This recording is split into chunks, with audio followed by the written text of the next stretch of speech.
Praise the Lord everyone. सबको जय मसीह की। मैं बिलीव करती हूँ आप ब्लेस्ड होंगे, आपके घराने, आपके लोग, आप सभी ब्लेस्ड होंगे और खुदावन का पवित्र आत्मा आज आपको छुएगा और ब्लेस करेगा। मैं बिलीव करती हूँ ये वचन आप लोगों की ज़िंदगियों में बोया जाएगा और 1000 गुना फल लेके आएगा। हाँ, मैं सामर्थ से भरे उस पवित्र वचन को आप सभी के लिए पढ़ती हूँ, जो वचन हमें परमेश्वर के दास अपोस्टल अंकुर यूसुफ निरूला जी द्वारा और परमेश्वर की दासी पास्टर सोनिया यूसुफ निरूला जी द्वारा दिया जाता है। आओ मैं उस सामर्थ से भरे उस पवित्र वचन को आप सभी के लिए पढ़ती हूँ। शैतान पर विजय।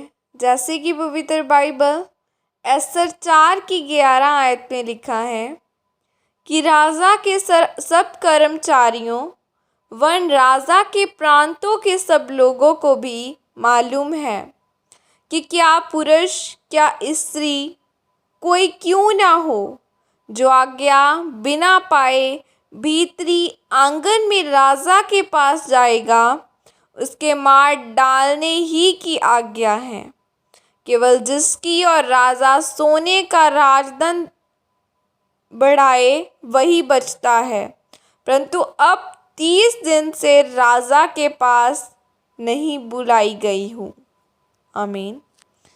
मेरे प्रियो, बाइबल में लिखा है कि राजा भीतरी आंगन में होता था या अपने अंदर की कोठरी में होता था।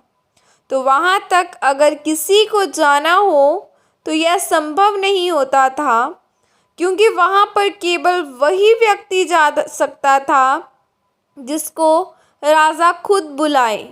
अगर कोई वहाँ पर बिना आज्ञा जाए तो लिखा है कि वो चाहे कोई भी क्यों ना हो वो मार डाला जाता था।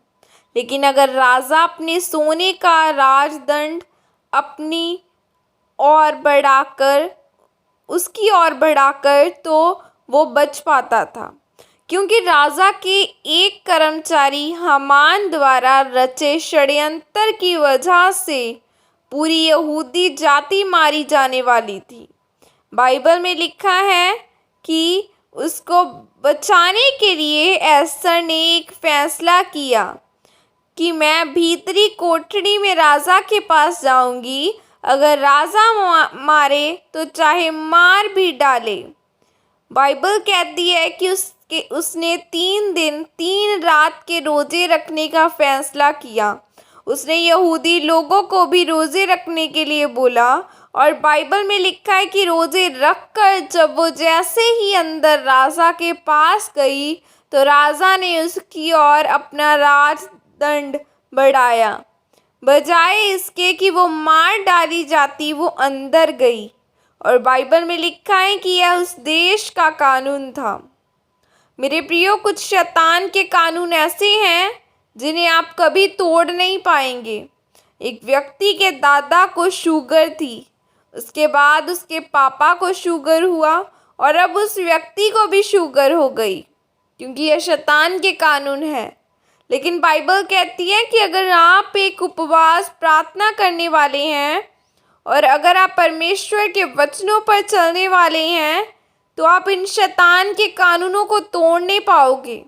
जब मैं मसीह में आया तो हमारा एक नियम होता था कि हमने हफ्ते में 3 दिन और 3 रात के रोज़े रखने हैं और बाकी के 4 दिन हम केवल दिन के रोज़े रखते थे।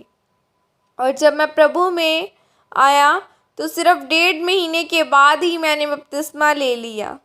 एक दिन ईस्टर के दिन में किसी ने मुझे बताया कि मैंने 40 रोज़े रखे हैं, तो यह सुनकर मैंने भी 40 रोज़े रख लिए और फिर पूरे 1 साल तक मैंने वो रोज़े नहीं खोले। आज लोग बोलते हैं कि यह नतीजा कैसे आया, और मैं इतना रोज़ों में रहता था कि 2004, 5, 6 पूरे 2.5 साल मैं रोज़ों में रहा। मुझे रोज़े रखने की इतनी आदत पड़ चुकी थी कि जब भी मैंने जाना तो जब मुझे रोज़े रखने की इतनी आदत पड़ गई थी कि मैं जब खाना खाने लगता था तो मुझे याद करना पड़ता था कि मैंने आज रोज़ा रखा है या नहीं रखा है। एक दिन मेरे घर से फ़ोन आया कि हमारे एक रिश्तेदार का एक्सीडेंट हो गया है और वो अस्पताल में हैं और वो मुझे उससे मिलने जाना है। जब मैं उनको मिलने के लिए निकला तो रास्ते में ही मेरे पेट में इतना दर्द होना शुरू हो गया कि मैं रास्ते पर ही बाइक रोक कर सड़क पर पड़ा हुआ था, जबकि मुझे उस रिश्तेदार पर प्रार्थना करने के लिए जाना था। और रात को 12 या 12:30 बजे मैंने खुद खाना बनाकर खाया, तब जाकर वो दर्द गया। मेरे प्रियो, जिसकी भूख कंट्रोल में नहीं है उसका जीवन भी कंट्रोल में नहीं है। एसाव ने अपनी आशीष एक कटोरी दाल के लिए गंवा दी थी और हवा एक फल के कारण गिर गई। एक भविष्यद्वक्ता को खाने के पीछे शेर के द्वारा मरना पड़ा। लेकिन जब शैतान से आपको चुनौती दी है तो उस चुनौती से बाहर आने के लिए आपको रोज़े रखने की ज़रूरत है।